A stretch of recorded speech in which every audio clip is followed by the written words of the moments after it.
హంగులు దిద్దుకొని పెరుగు పచ్చడి చూపించబోతున్నానంటే సరికొత్త పెరుగు పచ్చడి అనమాట. ముందుగా ఒక కప్పు పెరుగు తీసుకొని స్మూత్గా చేసుకొని పక్కన పెట్టుకోవాలి. కొంచెం సాల్ట్ వేసుకొని ఇది స్మూత్గా చేసుకొని పక్కన పెట్టుకోవాలి. పాక పెట్టేసుకుందామండి. పాన్ పెట్టుకున్నాం కదా, ఇక్కడ వేడైపోయింది. ఆయిల్ పోసుకుందాం కొద్దిగా.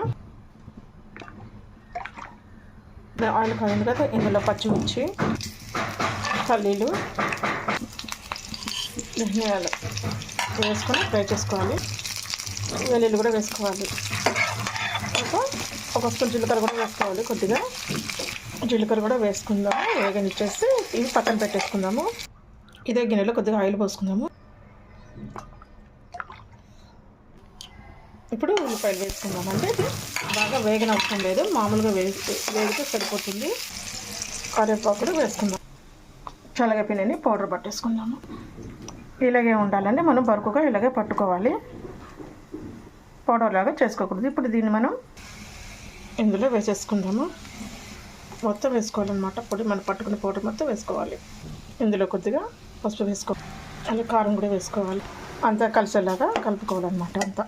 ఇప్పుడు దీనిని మనం పెరుగులో కలిపేసుకుందాము. దీన్ని అంతా కలిసేలాగా కలుపుకోవాలన్నమాట. దీన్ని చివర మనం కొబ్బరి పొడి కలుపుకోవాలి. మీ ఇష్టం అండి, పచ్చి కొబ్బరి అయినా పర్వాలేదు, ఎండు కొబ్బరి అయినా పర్వాలేదు, కలుపుకుంటే సూపర్గా ఉంటుంది. మనం ఇది దోశలకైనా రైస్లోకైనా చాలా బాగుంటుంది. ఒకసారి ట్రై చేయండి.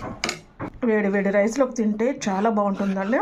ఈ వీడియో నచ్చితే సబ్స్క్రైబ్ చేయండి నా ఛానల్. ఓకేనండి, ప్లీజ్ సపోర్ట్ ఇవ్వండి ఫ్రెండ్స్. నాకు మంచి మంచి వీడియోలతో మేము ముందుకు వస్తాను.